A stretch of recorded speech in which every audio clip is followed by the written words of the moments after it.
Bonjour, c'est Gorky de la team Bradva. J'ai de nouveau le plaisir d'accueillir Krichek. Salut YouTube. Et aujourd'hui, on va parler PKP. Mais c'est juste après ça.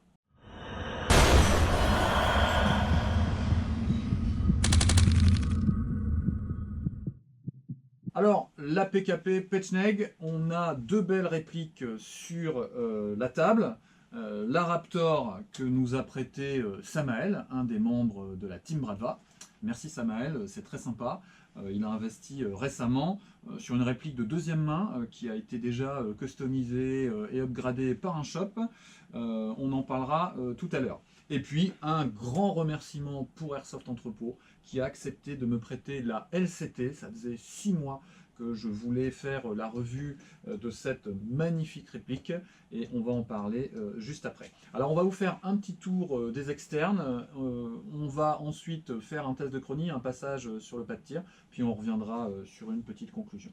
Alors est-ce que tu peux nous parler un petit peu de la Raptor qui a 2 ans maintenant? Alors la Raptor Gorky, on en parlait quand on les utilisait tout à l'heure. Je trouve qu'elle est plus facile à utiliser que la LCT.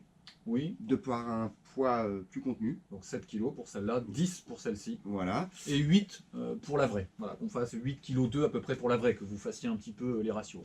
Donc elle est plus agréable de par sa légèreté à utiliser. Maintenant la qualité est moindre, on a un petit peu de jeu, vous voyez, on a remarqué ça tout à l'heure ici. Au niveau du capot, ça bouge pas mal aussi, donc si vous mettez un optique lourd, ça peut un peu compliquer le... Oui, j'avais testé un ACOG et puis un gros optique x4 comme ceux qu'on peut mettre sur les 249 et ça embarquait en fait le top cover. Mais avec ce petit point rouge là, voilà, c'est à peu près correct, c'est ce qu'on a utilisé pour les tests de tir. Voilà, on avait un peu de jeu aussi au niveau de la crosse. Donc tu as resserré la première vis. Ouais, la deuxième, le pas de vis est mort. C'est pareil, il va falloir rebosser le pas de vis arrière. Voilà, l'équivalent de ce pas de vis. Là, il va falloir le rebosser sur la Raptor. Voilà, donc moi en fait, en conclusion sur l'externe, c'est une très jolie réplique. Après, bon, savoir si c'est exactement RS ou pas, je ne le sais pas. Mais elle a une belle gueule, elle joue le jeu. Elle semble un petit peu plus fragile que la LCT. C'est sûr que si on tombe avec, si on accroche, surtout au niveau du bipied. Le bipied, voilà, il peut y avoir des complications. Maintenant, elle est beaucoup plus facile à manipuler quand même. Il y a 3 kg d'écart. C'est ça, ouais. Ce qui n'est pas rien quand même, voilà, quand on doit porter des... Et puis au niveau de la taille, pour vous donner un petit peu les cotes, on est à 1,14 m pour la vraie. Pour un canon de 658, hein, voilà, ça c'est pour le petit détail.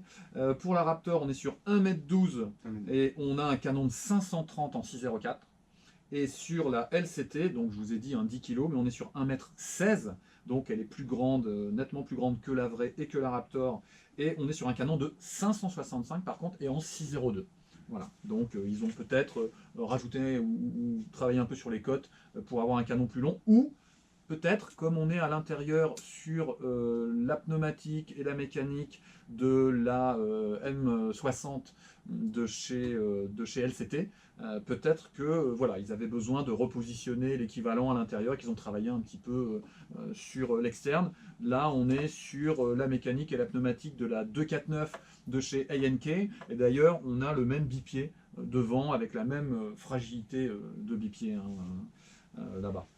Alors, sur la LCT, ce qui saute aux yeux tout de suite en termes de différence et de ce dont on dispose sur l'externe, c'est cette partie-là sur laquelle j'ai posé le PKA. On est sur un rail latéral, mais un rail latéral basculable, comme on peut retrouver sur certains magnifieurs UTG. On a une tirette extrêmement solide, hein, c'est une belle pièce en acier.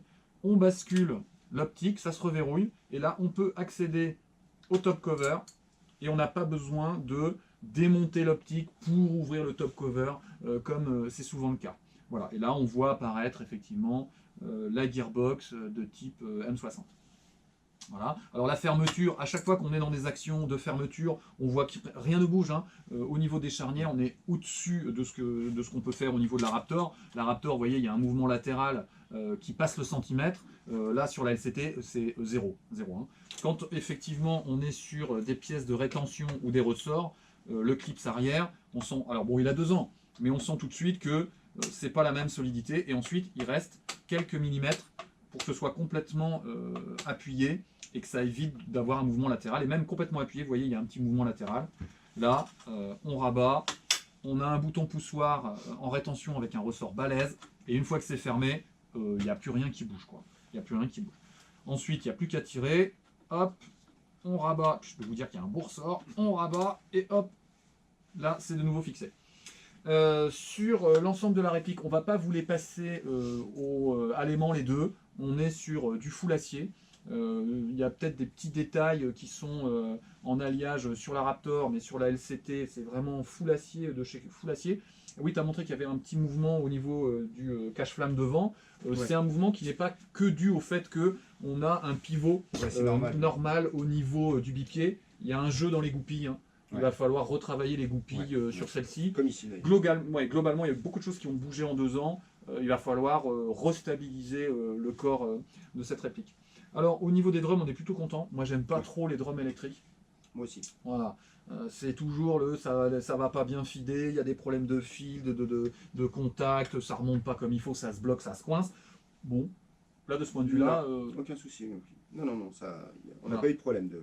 Voilà. Le drum de la Raptor était fonctionnel, Ouais. celui de la LCT aussi. Alors bon, comme vous imaginez bien, le moteur est aligné avec la gearbox, donc on a des poignées qui ne contiennent pas de moteur, mais qui sont quand même assez balèzes. Hein. Quand on compare avec une poignée RS, là, sur ma GHK, on est sur des poignées, à mon avis, qu'on aurait pu bosser moins épaisses que ça. Épais que ça, ouais. Je ne sais pas pourquoi ce choix a été fait, peut-être une question de solidité. Ouais, je pense. Une question de solidité. Bon, voilà. Mais en tout cas, elles tiennent bien, même celle de la Raptor. Ah, il y a un petit jeu quand même sur celle de la Raptor, tu vois. Voilà, même là, voilà. C'est dans le petit détail. Sur celle de la Raptor, il y a un petit millimètre hein, avec un petit craquement, alors que la LCT, c'est un bloc. Ouais. Donc, moi, je suis bluffé. Moi, la LCT, je suis totalement bluffé. Je vais pleurer hein, quand je vais la renvoyer mardi prochain. Ça me pose jamais de souci, moi, de renvoyer les répliques après en avoir fait la revue. Là, bon, elle est chère, hein, même avec mes 10% chez Airsoft Entrepôt, moi, je vais être à 950 €. Elle est à 1050, 1049 en rayon, on va dire. La Raptor à 650. Ouais, on est presque du simple au double, hein. Presque, hein, pas loin. Quasiment du simple au double. Hein. Bon, Ce qui explique certaines choses. Voilà. Ça explique certaines choses. Voilà. Alors, est-ce que franchement, on peut mettre et se dire, voilà, une réplique pareille, ça vaut 1000 €? J'ai tendance à dire que oui. Là, vraiment, on est sur quelque chose qui est vraiment exceptionnel. On va faire... alors oui, on voulait vous préciser que au niveau du bipied, là, sur la LCT, il n'y a pas de souci. Le bipied, on est sur un bipied complètement fonctionnel, utilisable, vous allez pouvoir le poser, vous appuyer dessus, on est sur quelque chose vraiment d'extrêmement solide en acier, et c'est sympa qui va contenir, voilà, à l'intérieur, c'est retenu par 2 petites plaques métalliques, on va avoir les tiges de nettoyage du canon, donc ça c'est sympa dans le côté réaliste, collection, c'est vraiment super quoi. Donc là pas d'inquiétude, le bipied vous allez pouvoir l'exploiter de manière opérationnelle. La question de l'utilisation opérationnelle, on en parlera après les tests de tir. D'accord. Alors on va aller faire un petit test chronie. Ouais. Après on va passer sur le pas de tir, il y a un petit peu de vent dehors. Hein. Samuel va encore me dire qu'il faut qu'on change de région. Il faut changer, ouais, on sait des marnes, ça souffle, c'est comme ça, c'est chiant, voilà, c'est comme ça. Ok, on fait des petits tests et on revient vers vous.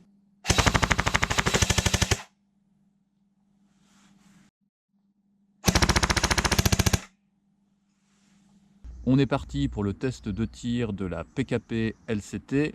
Le bouclier là-bas au fond est à 57 mètres, on n'a quasiment pas de vent, c'est parti.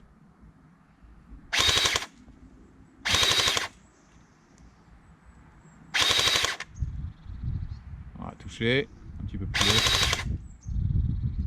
Touché, quand même.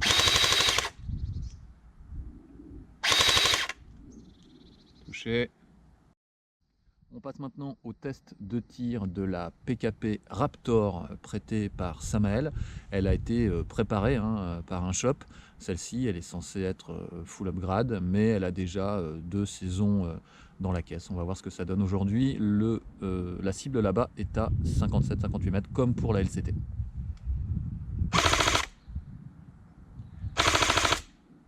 Voilà, touché. On a un vent maintenant qui s'est installé. Ouais, on est limite sur la portée. Hein. Voilà, là on a touché.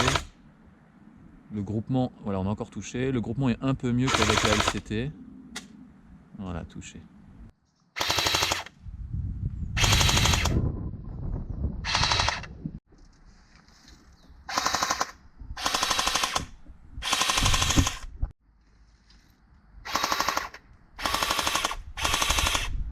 Bon, alors, on a fait les petits tests chronie et puis les petits tests de tir. Petit oubli à corriger, effectivement, on vous disait qu'on était sur des gearbox M60 et 249. Dans les deux cas, on est sur des gearbox QD.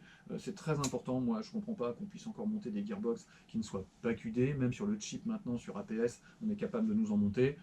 C'est le minimum, surtout quand on n'est pas mécanicien et qu'on ne veut pas endommager tout ce qui est étanchéité. Hop, tu changes ton ressort, tu passes d'un endroit à l'autre, c'est nickel. Alors, le chronie, ça a donné quoi pour nos répliques là? Alors le chronie, les performances sont presque similaires. La Raptor, on est à 3,40 en FPS. Et en round par minute, en RPM, on est un peu plus de 800. C'est ça. Voilà. La LCT, bon, ça sera inscrit, mais je crois qu'on était pareil dans les 3, peut-être un peu moins de 3,40. Et en RPM, on est un peu plus de 700, donc elle a un peu moins de cadence. Bon, en même temps, celle-là, elle est stock, celle-là, elle a été un petit peu retouchée. Donc voilà, c'est raisonnable, il n'y a pas de souci, c'est jouable en association. Après, sur la qualité de tir, moi, je suis un petit peu déçu par les distances des deux. Puisqu'en fait, ce qu'on disait, il aurait fallu peut-être être à 50 mètres pour... Parce que là, on fait, on fait un tir à 57, 58. On triche un peu, on lève un peu, voilà. On n'est pas si bien que ça en fait. Non, on n'est pas si bien que ça. On n'est pas si bien que ça. Bon, celle-là, elle est stock, donc voilà, le joint, il faut peut-être le revoir. On n'a pas nettoyé le canon, non plus, non. Ce qui n'est pas bien. Pas bien. Donc voilà, ça explique peut-être. Mais enfin, bon, je suis un peu déçu par la portée, voilà. Ce qu'on disait tout à l'heure, un mec avec une petite Akasu bien réglée, propre, il vous aligne avant que vous puissiez le toucher, quoi. Donc... autant manipuler des choses comme ça, moi j'attendais une distance ouais, de 70 mètres, bon peut-être maxi, mais voilà, une belle distance pour pouvoir arroser, déblayer, protéger les copains et puis empêcher les autres d'approcher. Et là je trouve que tu as un petit peu, voilà, le contact est assez proche. Après il y a peut-être du travail à faire, on arrivera à quelque chose de, surtout sur celle de Samael, on arrivera à quelque chose de très propre, je pense, on devrait y arriver. Alors, ce qu'on a remarqué aussi depuis ce matin, moi j'ai demandé à Kritchek de venir me voir pour faire cette revue parce que je m'attendais à ce que physiquement ce soit difficile. Depuis ce matin, on travaille à deux sur les répliques, on les déplace ensemble, on les arme ensemble, on les charge ensemble, on fait le réassort de billes en action ensemble, on vise et on fait l'acquisition des cibles ensemble. Clairement, j'aurais tendance à dire qu'il faut avoir quelqu'un avec soi, quoi. Même en partie. Si vous voulez l'avoir en partie, comme si vous aviez un spotter, voilà, sniper et son spotter, il faut avoir le gars avec vous qui va vous aider à la remontée de billes, qui va vous couvrir quand à un moment donné vous rechargez, vous faites je sais pas trop quoi, ou quand vous êtes en train de vous lever, de replier le bipied, vous pouvez pas gérer, c'est pas possible, c'est pas tout. Alors, sur la question de est-ce qu'on peut jouer selon toi avec ce genre de réplique en partie sur les scénarios classiques du dimanche? Franchement. Ça va être difficile, Gorky. Ça va être difficile. On en parlait tout à l'heure, à part avoir un membre de l'équipe qui s'apparente à Hulk ou quelque chose de vraiment très balèze, se la promener toute la journée en forêt, se déplacer, se poster, ça va être compliqué, les gars. Voilà, nous, on avait plutôt posé l'hypothèse de l'utiliser dans des scénarios où là, ça peut être très sympa de faire une mitraillette, un truc comme ça où tout le monde peut l'utiliser s'il la récupère. Voilà, c'est vrai que c'est jouissif de jouer avec ça, mais jouer avec ça le dimanche, moi j'essaierai pas.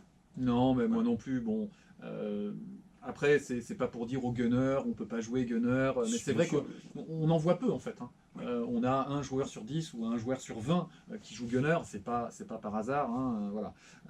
Celle-ci à 10 kg me semble quasiment injouable en dehors d'un scénario particulier, sauf si vous êtes dans une team qui va jouer 1000 sim et puis vous allez être à deux, vous allez poser une mitrailleuse à un endroit, le gars il va plus bouger de là, il va y avoir 120 degrés, et sur ces 120 degrés personne ne bouge. Bon, on peut tout imaginer.